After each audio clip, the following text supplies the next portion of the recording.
कि एसडीपी और whole blood में क्या डिफरेंट है, दोनों एक जैसे हैं? नहीं, दोनों एक जैसे नहीं होते हैं। जब आप होल ब्लड डोनेट करते हो, होल ब्लड का मतलब बॉडी के लिक्विड पोर्शन में जितनी भी चीज़ें जो होती हैं हमारे पास ब्लड के अंदर, plasma, platelet, FFP, even WBC, सब कुछ डोनेट करते हो।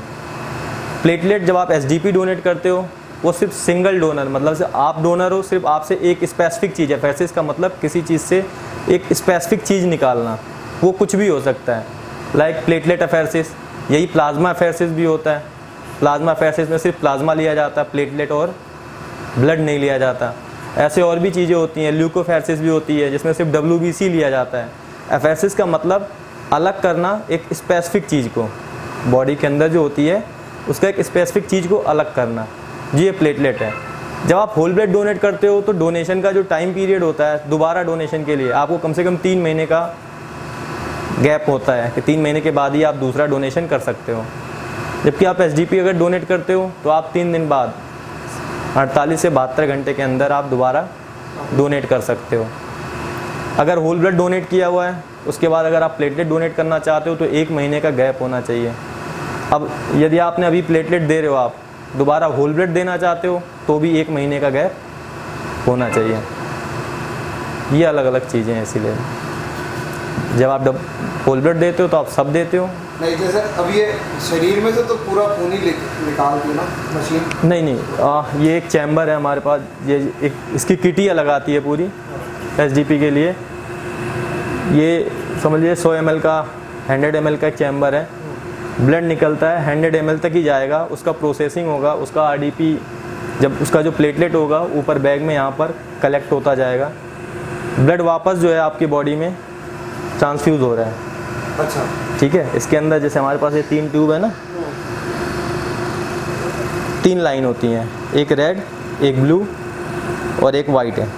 वाइट का मतलब एक लिक्विड दिया जाता है एसीडी, एसिड सिट्रेट डेक्सट्रोज, है ना। रेड लाइन से आपका ब्लड लिया जाता है, मशीन लेती है। ब्लू लाइन में जो होती है, जब एक लाइन चलती है यहाँ पर 3 का वो बना हुआ है, एक एक करके क्लैम्प करती रहती है। 3 लाइन 3 सबके वो क्लैम्प करती रहेगी। जब ब्लड जाएगा तो कुछ नहीं होगा, फिर से ब्लड जाएगा, निकलेगा नहीं, एक बार में एक ही काम करते हैं, इसलिए इसमें टाइम ज़्यादा लगता है। पहले होती थी डबल निडल होती थी, एसडीपी पहले डबल निडल की होती थी। अभी मेरे ख्याल से शायद होगा कहीं ना कहीं, एक हाथ में से ब्लड निकलता है और दूसरे हाथ से ट्रांसफ्यूज़न होता रहता है। बट अभी थोड़ा एडवांस टेक्नोलॉजी है तो सिंगल निडल से ही काम हो जाता है, डोनर को ज़्यादा पेन नहीं होता। होल ब्लड डॉक्टर साहब अगर 3 महीने से पहले हम देना चाहें तो उसके क्या साइड इफेक्ट होंगे? देखो, जनरली वैसे साइड इफ़ेक्ट का मतलब ऐसा नहीं है कि आपको कुछ वैसे वीकनेस आने की चांसेस होते हैं थोड़े से, और थोड़े जो आरबीसीज आपके होते हैं वो मैच्योर नहीं हो पाते उतना। आपको लगातार अगर 2-2 महीने पे ब्लड डोनेट करता रहेगा तो एक टाइम आई थिंक ऐसा आएगा कि ब्लड का जो कलर है वो रेड ना होकर के पिंक बन जाएगा, मतलब लाइट होता जाएगा, क्योंकि उसके अंदर जो आरबीसीज के अंदर जो हीमोग्लोबिन होते हैं ना वो पूरा सही से मैच्योर नहीं हो पाएंगे। जैसे आते हैं तुरंत आप निकाल दे रहे हो, जैसे अगर निकाल दोगे तो टाइम लगता है थोड़ा, इसलिए। बोन मैरो करके भी कोई समस्या हो रही है ब्लड बार बार देने से, उसका क्या मामला है? नहीं, ब्लड बार बार देने से बोन मैरो की कोई समस्या नहीं होती है।